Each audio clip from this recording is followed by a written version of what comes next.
여러분 안녕하세요. 안녕하세요. 라이언킹즈의 미키. 연은입니다. 요즘 시대에는 그 남녀 편등이라고 전 세계적으로 이제 남자도 여자도 밖에 나가서 일을 하는 그런 시대가 됐잖아요. 네. 그리고 밖에 나가서 일을 해야만이 자아 실현을 할 수 있다. 이렇게 생각하는 여자분들이 많을 것 같아요. 저희가 학교에서도 그렇게 배우지 않습니까? 왠지 그쵸. 집에 있는 엄마는 무능력하고 맞아. 뭔가 하지 않는 엄마 같고, 밖에서 일하시는 여성 엄마는 굉장히 뭔가 자아 실현을 하고 있는 어머니, 여성상, 그렇게 되고 싶은 저희의 미래의 모습, 이렇게 맞아요. 배우기도 하고, 예. 또 저희도 그렇게 갈구하기도 하지 않습니까? 드라마나 이렇게 영화 그런 매개체를 통해서도 그런 여성이 부각이 되고 또 찬양하는 그런 사회죠. 맞아, 저희가 영향을 받는 것 같아요. 네. 제가 일본 사람이다 보니까 언니한테 그 일본 사례를 좀 몇 개 말씀드릴게요. 네. 일본에서는 이 1980년에 맞벌이 가구 그리고 외벌이 가구를 비교를 할 때 완전히 외벌이 가구가 많았거든요. 전업주부가 완전 다수였어요. 근데 지금은 그 반대가 되었어요. 외벌이 가구가 소수고 맞벌이가 일하는 여성이 많은 거죠. 다수가 된 거죠. 반대로 돼서 예. 맞벌이가 많아지고 외벌이가 소수가 됐다, 이 예. 말씀이시죠? 네, 감사합니다. 그래서 일본은 지금 완전히 캐리어 우먼 전성시대거든요. 그러면 한국은 지금 어떤 상황인가요? 통계 자료를 보면 알 수 있듯이 한국 또한 외벌이가 줄어들고 맞벌이가 늘어나는 상황입니다. 비슷하네요. 네네. 그렇게 일본에서는 그 캐리어 우먼이 많아짐에 따라서 정부도 그런 일하는 여성을 도와주는 정책을 많이 펼치고 있습니다.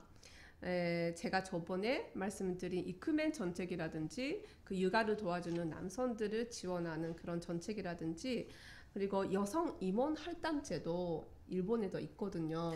저번 시간에 저는 개인적으로 이쿠맨이라는 정책, 한국의 미래 사회에 어쩌면 저희도 밟아 나가는 단계가 되지 않을까 싶어서, 미키 씨가 이쿠맨 정책을 가지고 왔을 때 참 재밌게 봤어요. 그리고 많은 사람들이 이걸 보면서 뭔가를 느끼겠다라고 생각을 했는데 오히려 관심이 없으시더라고요. 그 이쿠맨에 대해서. 그래서 조금 제 생각과는 좀 달랐는데, 한국도 점점 남성들에게 뭔가 성차별적인 얘기를 많이 하면서 여성들의 육아 부담에 대한 짐을 의식적으로 더 여성들이 차별받고 있다, 계속 이렇게 주입하고 있는 게 아닌가. 그래서 우리의 미래가 머지않아 이쿠맨 정책을 밟아 않을까, 그런 생각을 저는 개인적으로 해봤어요. 감사합니다. 그리고 여성 할당제 같은 경우도 아무래도 이제 여성의 사회 진출을 위해서, 그리고 일정한 여성의 자리를 확보하기 위해서 정부가 나서서 이제 법률로 조항하고 이렇게 기업에다가 푸시하고 좀 그러고 있지 않습니까? 그쵸. 맞아요. 일본에서는 제 기억이 확실하면 2015년에 그 정부가 여성 임원 할당제를 2020년까지 기업에서 여성 임원을 30%로 늘리겠다. 그거를 목표로 세워서 정책을 펼쳤거든요. 근데 한국은 지금 막 이제 여성 할당제 얘기가 나오고 여성 임원제 얘기가 나오고, 정부가 여성을 채용하는 곳에다가 돈을 지원해주고, 이런 얘기가 지금 막 나오지 않습니까? 그런데 그 여성 할당제에 대한 비판, 역차별이 아니냐 그런 비판이 또 있죠. 네, 그래서 오히려 강제 할당제가 역효과를 본다라는 시선도 있습니다. 네, 맞아요. 예, 일본에서도 똑같은 그런 시선이, 그런 비판이 있는 걸로 알고 있습니다. 그렇게 정부가 여성 임원 할당제로 이렇게 여성 임원을 늘리겠다, 그렇게 정책을 펼쳤는데 실제로 지금 어떻게 되어 있냐면요. 그 도쿄에서만 봐도 여성 임원이 8.5%에 불과하다고 그러더라고요. 그거밖에 안 되는 거예요. 예. 그런데 여성들은 그 여성 임원 할당제에 대해서 어떤 그 반응을 보이고 있냐면요. 여성들은 임원이 되고 싶어 하지 않다라고 의견을 밝히는 여성들이 많더라고요.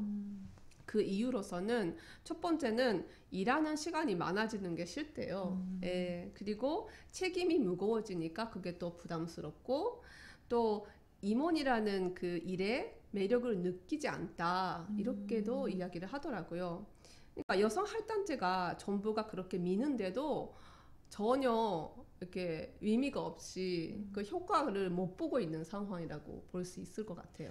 그러니까 페미들이 되게 싫어하잖아요. 네. 그 되게 싫어하는 비정규직에 대해서 얘기를 하자면 일반 사원들은 어떻게 보면 이게 속하는데 임원들은 이제 실적제다 보니까 어떻게 보면 비정규직에 속하는 거예요. 근데 임원이 된다는 것은 그만큼 책임도 많고 우리가 임원에 대한 환상을 가지고 있지만 그 실적에 대한 추궁도 저희가 상상하는 외로 많다는 것을 저희가 잊어서는 안 될 거예요. 아마 얼마 전에 진선미 장관이 대기업 여성 임원들 간담회를 가지면서 그 여성 할당제의 지지도를 받고 싶어서 사실은 불렀었는데 절실하게 그 팩트 폭격을 당하면서 사이다 발언을 막 여성 임원들이 진선미 장관한테 했던 적이 있어요. 그리고 구체적인 사례로 기사를 한번 보겠습니다. 한국에도 구체적인 사례를 기사를 통해 확인할 수 있는데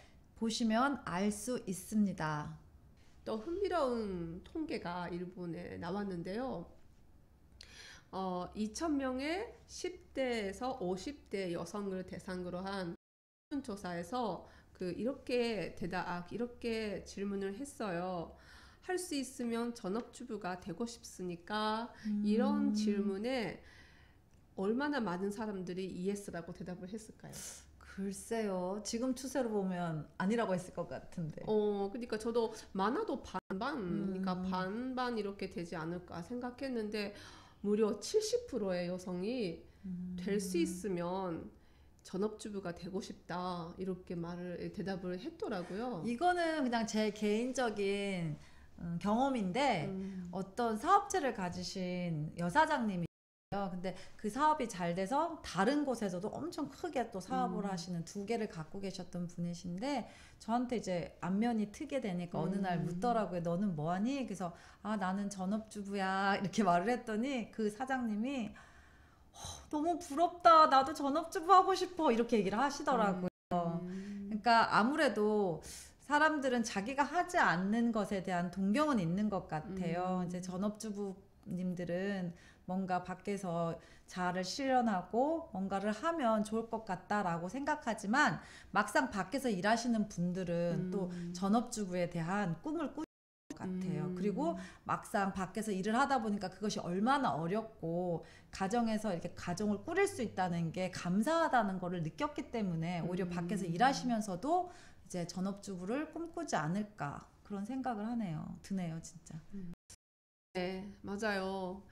일본이라는 이렇게 캐리어 우먼 사회, 일하는 여성이 압도적으로 많은 그런 사회에서도 그 안을 들여다보면 10대에서 50대 무려 70%가 그래도 전업주부가 되고 싶다 이렇게 생각하고 있다는 것이 진짜 놀라웠어요. 근데 그 이유가 뭘까 제가 생각을 해봤는데 약간 그 사회에 대한 일하는 여성을 도와주고 지원해주고 그렇게 자꾸 밖으로 나가게 미는 그런 정책 그리고 그런 사회 분위기 그거에 대한 약간 부작용이 아닐까 그리고 그 사회에 대한 불만이 지금 점점 일어나고 있는 것이 아닐까 이런 생각을 좀 하게 되었어요. 자, 미키 씨, 우리 그럼 슬슬 결론을 한번 내볼까요? 네, 알겠습니다.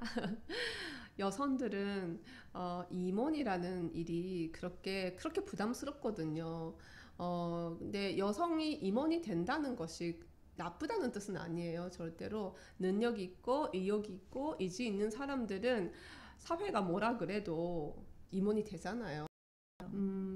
그런데 실제 여성의 바램과는 맞지 않는 정책으로 정부가 규제를 하고 또 사회가 그거를 조장해서 보통 여성들의 그 삶을 부조리 한 듯 그렇게 만들어가는 거는 그것은 맞지 않다. 저는 그렇게 생각합니다. 자, 여러분 오늘도 시청해 주셔서 감사합니다. 가데와 아이또 손게데 좋아요, 구독 눌러주세요. 감사합니다. 감사합니다.